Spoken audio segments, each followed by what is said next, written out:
which I love. Altruistic regeneration. Yeah, altruistic. I like that. Yeah. I like that. We're busting out the source for the rest of this one. All right, let's get into the round. We see Aiden leading off with our Choreograph, our loves and trying to shoot him right on, of course, versus Terapagos and Urshifu. Yeah, and this Urshifu on Jonathan's side, it is holding the Choice Scarf item. Going to be the fastest thing in the field. Well, unless Aiden's Choice Scarf Miraidon likely going to be faster. And of course, the sixth Pokemon on Jonathan's side we haven't talked about yet is the Covert Cloak Incineroar, a second fake on option there.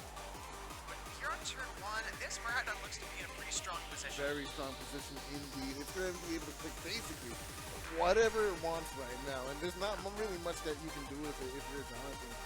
But how do we circumvent this turn? It looks like both of us will be coming out huge one-hit knockout damage into that Urshifu. No sash here to protect your friend. So therefore, we're going to go back. Go back to where we belong, and now we can bring something else out into this Tropical.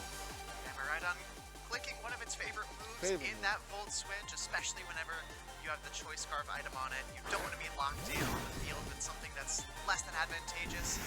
Able to pick up the KO, as it's an Earth Power into what was that Miraidon, going to do serviceable damage, break the Focus Sash onto a and a Psychic going to bring Trapagos below full health, breaking that Terra Shift shield that it's got on there. Alright, here comes the Miraidon, and now, hey, we can already see the same thing from this opposite Miraidon. You can probably see a full switch here, just take out a massive amount of damage. Both players playing on the terrain that they want to see too. Yeah, it is always an interesting matchup.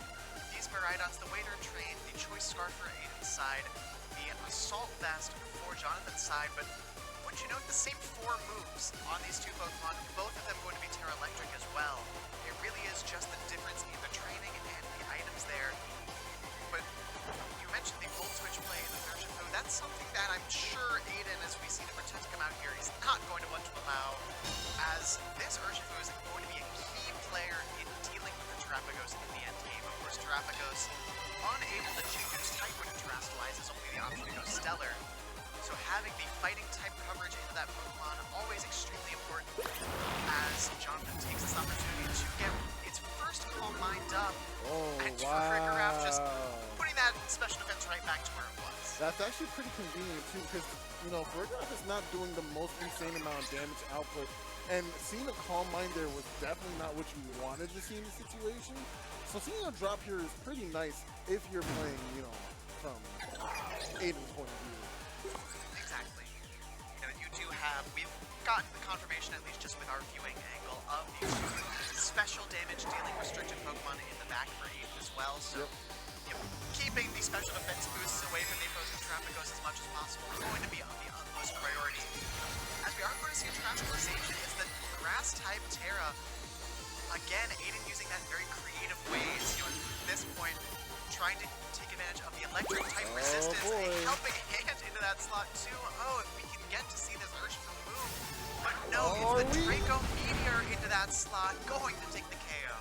Not a great situation to be in. Time and time again, I've seen players go for something like a helping hand just with the partners of fate in the same turn. It doesn't feel good because now your whole turn's wasted. And the Earth Power coming out to do a nice, decent amount of damage into this Choreograph here. And just a very, very difficult turn for Aiden there. Both of these players losing their Urshifus pretty early on in this first game, but Aiden also giving way to Terastallization in that turn.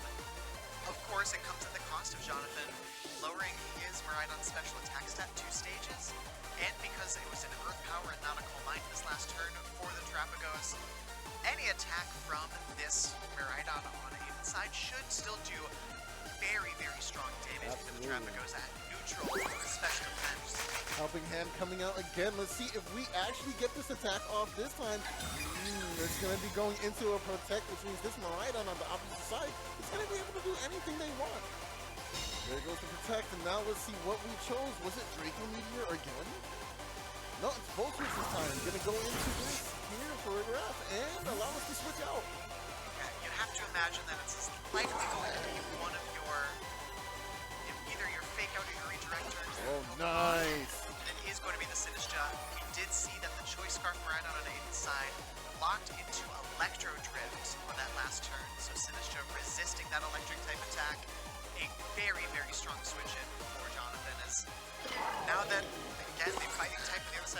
been removed. Now is the point where you can start to slow things down a little bit, stack those boosts on your Terrapagos, and get to a point where you can just start Steamroll the game. really doing damage. Absolutely, absolutely. And it's a really good position to be in.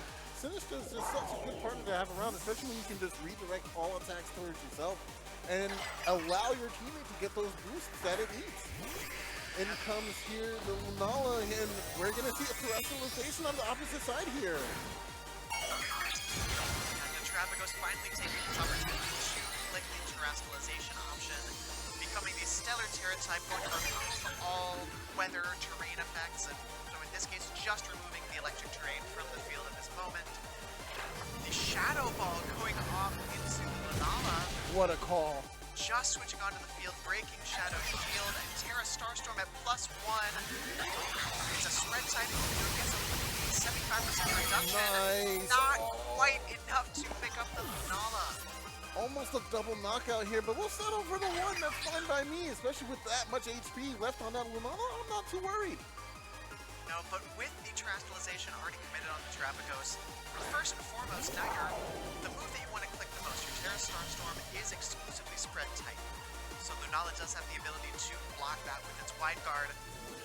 Not sure how relevant that will be with your super effective Earth Power available to Terrapagos as well, in addition to the ability to just knock out Lunala with a stiff breeze at this point. The Sinistcha, I think, going to be a very strong piece here. Still has its Focus Sash intact, so you're able to soak up this hit regardless of any critical hits.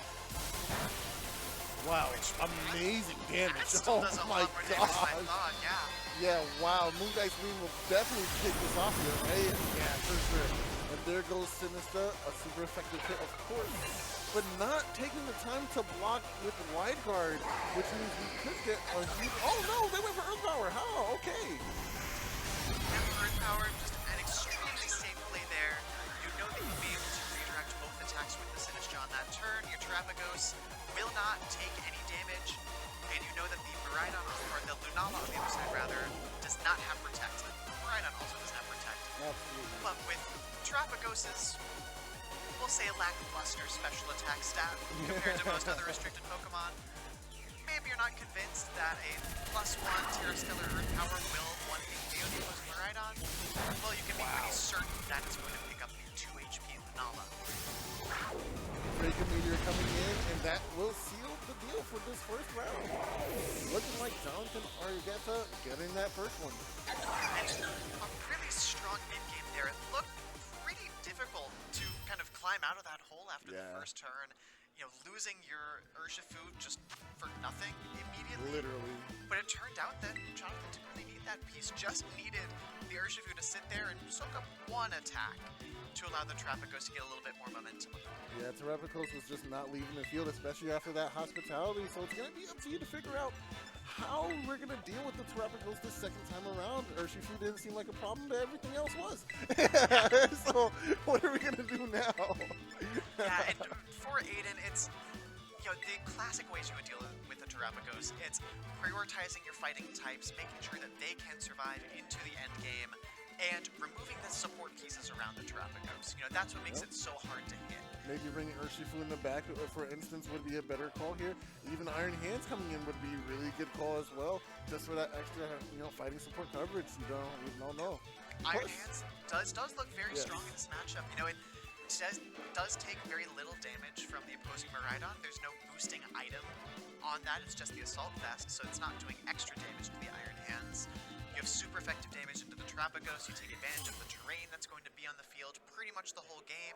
The only thing you have to worry about is Incineroar at that point.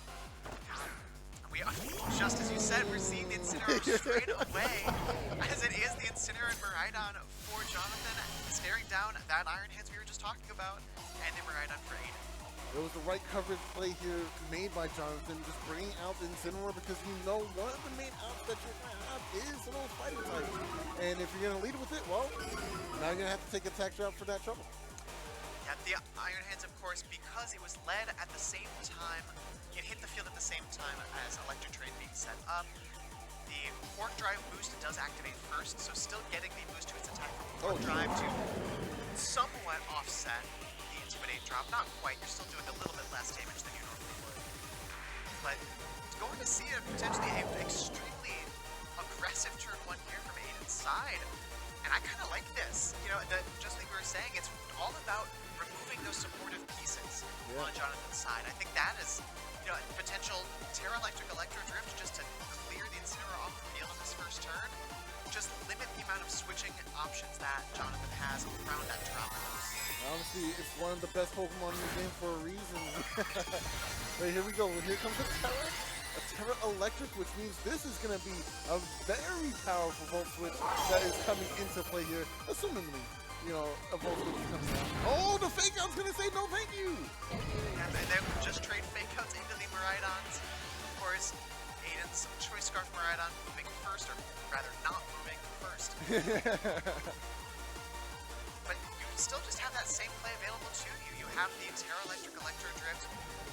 The Choice Scarf Miraidon didn't have to lock into a move, so you can switch things up this turn. You can click Volt Switch on turn 2 because you weren't able to get your attack off on turn 1. I could foresee a switch out here for Incineroar into something like Sinistra. Just to, you're not going to get the biggest amount of recovery off of it, but to deny a Drain Punch would be really good, but looks like Rhydon's going to go ahead and drop a Draco, deleting Rhydon on the opposite side here. And furthermore, we did see Drain Punch come into play. Oh, Will-O-Wisp! He does move faster. How powerful. That's going to drastically cut this attack even further. Let's see how much we do with Drain Punch after a burn. That's not bad. That's not bad. It's not bad. I guess, given the circumstances. Right. You know, you've got the burn, you've got the Intimidate drop already. You know, it's the Iron Hands is looking a little worse for wear on this turn. But that's exactly the situation you want to bring your Terrapagos into. You have a Miraidon on the other side that's at -2 special attack. You've got an Iron Hands that is at -1 attack and burned. This Terrapagos looks like it's going to be able just to start clicking some moves for free here for a couple of turns. While the Incineroar also looks to be in a pretty safe spot. You know, that's all the damage that a Drain Punch can do. You can click a Parting Shot, you can start knocking off items, you can start burning other things so that the Terrapagos has less HP that it has to work through on the other side. Absolutely, and I gotta say, I love how this Incineroar is trained. What a perfect move to coincide with your Terrapagos when you know you're so subservient to these other fighting type attacks. So now with a burn, you can just deny your opponent the ability to knock out your most powerful piece in one hit. Yeah, and just a fantastic Will-O-Wisp there too from Jonathan's side. Going into what was the Miraidon slot, if you're assuming, let's say for Jonathan, you're assuming the back 2 Pokemon for Aiden are either the Lunala, the other restricted, or that Urshifu, which again is going to be very strong into this Terrapagos. You would love to burn either one of those. Absolutely. You're burning Urshifu, lowering its damage output, or burning Lunala to get rid of its Shadow Shield for free. That's so good. It's such good coverage. I really love this Will-O-Wisp here. You know, granted that it could miss, but you know. Well, I was going to say 85% of the time with pretty good odds, but we've already seen what that looks like earlier today. Anything can happen. It's Pokemon. Yeah, anything can happen. And if you don't know, just go back and watch round 2. It's so true, so true. But here we go. We're going to have a switch in coming here for Aiden, and it looks like it's going to be that Urshifu coming into play. And the Meteor Beam from Lunala, I'm interested to see where this attack is going to land. You know, conventional wisdom says attack with the rock type moving the Incineroar. The issue, of course, here though is that you're going to knock out this Incineroar. You're bringing Jonathan down to his final 2 Pokemon. Assuming it is the Sinistra as the 4th and final Pokemon for Jonathan, while this Terrapagos now is at +2 in both its special attack and special defense after a second combined, if the Sinistra hits the field now, Terrapagos is going to heal from the Hospitality. It's going to get its Terra Shell back in full. It is going to be the Sinistra, and crucially, because of that very aggressive turn 1 play that Aiden made, terastallizing the Miraidon, you're not able to terastallize your Urshifu anymore. Which means no grass, and with no grass, that means your attacks aren't going where you want them to. And now, we can just boost up our Terrapicos to whatever we want at this point and start even getting some spread damage in. With +2 is more than enough to start doing some damage. Yeah, the real tricky part though is how long can the Sinister stay in the field and allow the Terrapicos to do what it needs to do.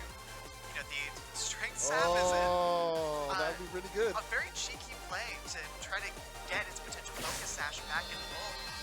And showing that the Sinister is also faster than the Lunala on Aiden's side. That's very interesting, as you guys speed will bring the Sinister down to its Focus Sash. Still going to survive on 1 HP and will survive into the next turn as Terra Starstorm lands right into Urshifu's Protect. I'd say it's muddy at this point, but that was a very, very strong Protect from Aiden's side. Now, if you can knock out Sinistcha, you know, you would really hope that the Urshifu is faster. You're able to knock out the Sinistcha with the Urshifu, rig Terra Shell with either the Lunala or potentially this Miraidon that could come in, and then you can just turn this into a 3v1 or 4v1 onto this Terrapicos. I think that's a pretty strong way to end out this game. Yeah, I think so. I would have to agree with you here. The battles, and yeah, there you go. I mean, at some point it was going to be a 1v4 or 1v3 like you said, and Terrapicos not really in the best position to do that just yet. Maybe after one or maybe two more boosts, maybe you can start doing some heavier damage with that spread attack, but it's a spread attack, so it's automatically going to do a reduced amount of damage. So it's just not going to be able to weather that storm. Yeah, it's really just if you were able to land a burn onto that Urshifu, or you know, either landing a burn or breaking its Focus Sash prior to getting into that end game, you know, the Urshifu versus the Terrapicos. I think Strength Step is so interesting, but Masha Gotcha though could burn here. I wonder if that would have been a good move. The Sinistcha does not carry Matcha Gotcha. No, it doesn't. You know, it has the Strength Sap instead. The Shadow Ball is going to be its attacking move of choice. Right. But the strategy switch up there on Aiden's end. I'm curious to hear how you feel about that meme, because I know I was talking about the potential aggression there on turn 1, terastallizing your Miraidon very early. It felt for a second that it was going to backfire, but still ended up just whittling down your opponent's Pokemon, getting the Pokemon number advantage. Ended up being a very huge deal in that mid to end game. I think it was the right call. Honestly, I wonder if you even really needed that Terra at that point in time for the Volt Switch to get a knockout there, because it's just such a powerful move in that terrain with all the boosts that you're getting. But maybe it was. I think it's fine. If you're going to get a knockout out of that, that's one less piece your opponent has and a better position, because now I get to switch up my Pokemon and put them the way I want to. Yeah. We are into game number 3 now. We're trying to get our producer's attention We're trying to get our producer's attention to put the game on stream. But it's going to be all 4 restricteds on the field now for us. The Miraidon and the Lunala for Aiden, and of course the Miraidon and Terrapicos on Jonathan's side. Whole lot of damage potential coming out here between these two sides. No fake out, no redirection, just damage. Straight up. It's going to be my best against your best. Let's see who happens. can navigate this turn a little bit better. Only 1 Protect on the field between all 4 of these Pokemon too. The difference in these Miraidons is going to be huge. Protect from Terrapicos. I would be scared too, honestly. I'm going to protect here to protect myself. And now Dragometer will meet the first mark. No! Wow! Survival from Miraidon and a special attack drop, which means we get a counter attack here. If our own Dragometer doesn't, it does find the knockout here. Yeah, and that was something we did see going back to game 2. It was a critical hit on the Draco Meteor from Aiden's Miraidon in game 2 Jonathan's. It was also after fake out damage on turn 1, so the Miraidon was at, say 90-95% of HP. But because of the critical hit, wow, turn 1 of game 2, you hide some of that information as the Meteor Beam wasted right into the Protect of the Terrapicos. Jonathan likely knows his Miraidon is going to survive. It's the Assault Vest, very, very bulky, trained to survive those Draco Meteors. Very clearly felt confident in that damage trade, and worked out for him. Now the shoe's very much on the other foot compared to game 2, where Aiden had that huge Pokemon advantage immediately. Now Jonathan has it, and still the fastest Pokemon on the field with that Miraidon. I I gotta say, I think a switch is coming from Rhydon here. We know Fake Out is coming. I'm not gonna leave my Rhydon in just to get knocked out when it's the fastest thing in the game right now. And we could probably bring that back later for some damage. Tropico's going into the terrestrialization form, and it looks like he's probably trying to go up for a Calm Mind or something of the sort. Yeah, I'm curious. No Protect, no terrestrialization, Wow. no switches coming out. So the Okay. Fake Out into the Miraidon just going to take that KO. The terrestrialization on Terrapagos now, not looking the greatest as you give away your Terra Shell and take what's honestly a pretty sizable chunk of damage on the Terrapagos early in this contest before you're able to get a Calm Mind off. Yeah, that was a nice amount of damage for sure. Terrapagos took a hefty amount, but we could bring in our Sinister to give us a little of that HP back, so that's not too bad. It looks like Terrapagos lost just over a quarter of its health, so I don't believe that a Hospitality from Sinister will get it back to full health. Full, not full. But with the terrestrialization, you lose your Terra Shell anyway, so being at full HP versus 97% of your maximum Not the HP doesn't make that big of a difference. As it is going to be Incineroar that comes out just to get an Intimidate onto this very powerful Iron Hands. Going to reduce the damage that we're taking from that, especially with a Drain Punch. And of course, we could start spreading those burns again. We already know that Incineroar is in fact faster than Iron Hands, so it should definitely get its attack out before then. But the real concern is, how does this Lunala want to attack? How do you proceed with this? Yeah, it's a tricky position for both players, I think. For Jonathan, you really need, you've got one Calm Mind up, you really need 2 or 3 to become a real threatening offensive piece for the Terrapagos.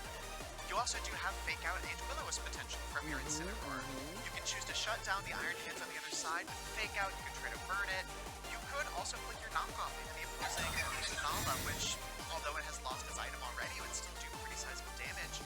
But no, it's going to be a Protect from Terrapagos and a Fake Out into the Lunala, calling the Terra Fairy there. But no, it's going to just be the Root Blast and Low Kick into the Incineroar.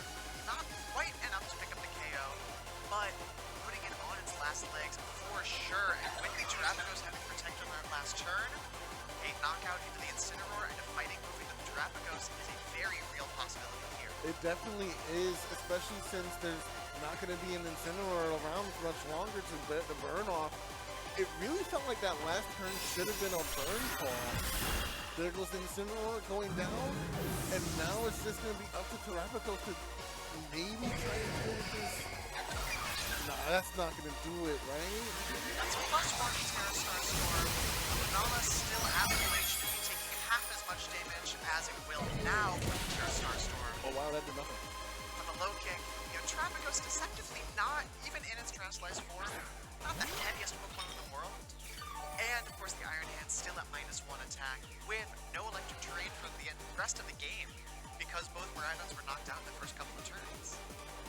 So not getting the attack boost from Warp Drive. Now it is just this Terrapagos which has been boosted. It's +1 in both defenses and in special attack next to the Sinistra.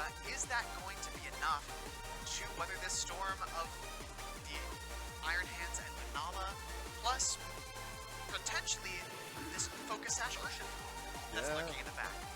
I mean, as this game continues onward with only 2 Pokemon left, I'm not feeling super confident in Terrapagos right now.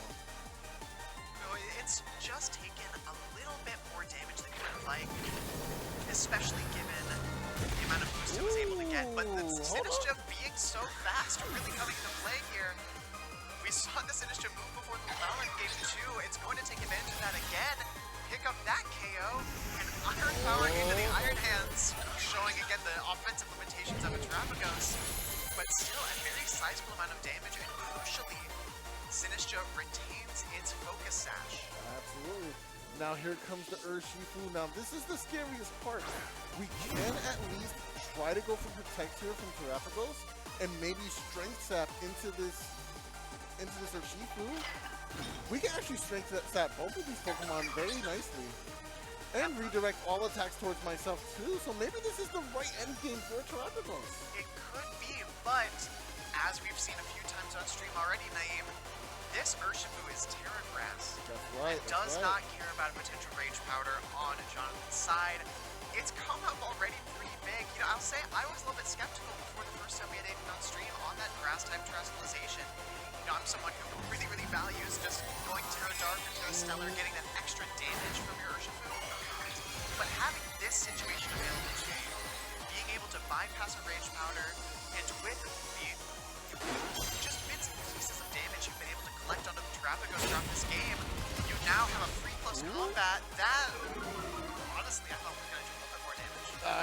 I'm a little impressed that it survived that all, actually. Strength Trap is going to be nice here. Going to get a little bit of attack reduction over here from the attack drop, but I feel like this should be a knockout. It's alright, perfect. Okay, so this isn't bad at all, actually.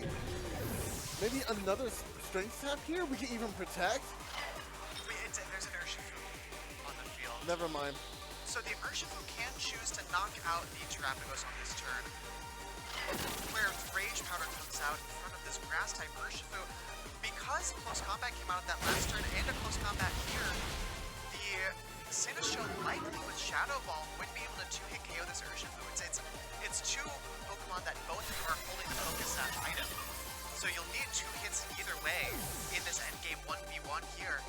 But if Sinistcha was able to get that first Shadow Ball off on this last turn, then one more would, you know, you just about guarantee the end of this game. But no, the Urshifu is faster. Will get the Wicked Blow off onto the Sinistcha. Of course, you know, the critical hit because it is Wicked Blow from Urshifu. But I just don't think there's a way out of it at this point. The Sinistcha is going to get its Shadow Ball off. This will do a sizable chunk of damage. It's going to knock Urshifu down to its Focus Sash as well. But I think that's it. With the Urshifu being faster, just one more Wicked Blow, and Aiden Lee found a way through with that Grass-type Terastallization on Urshifu to win another round on stream here today, bringing his record to 3-1 and locking up his place in Top Cut right after this round. Oh wait, hold on. Did we see a pop-up? Hold on. Did I see a little bit of emotion? I'm looking. But that was an excellent set. Very well played to both players. It was a tough one for sure. But in the end, finding the perfect positioning for your Pokemon to go ahead and get the clean knockout. That was really well played. It was just very impressive navigating that. You know, it felt like Jonathan had all these pieces to disrupt and boost and, you know, try to play his own game. But Aiden staying disciplined, just making sure he's playing towards that one very specific win condition at times, which is, again, the Grass-type Terra on Urshifu. I've been so impressed by it today. Absolutely, absolutely. But that being said, there's still more Pokemon content to come. We have Top Cut right around the corner, so just stay tuned. We'll be right back.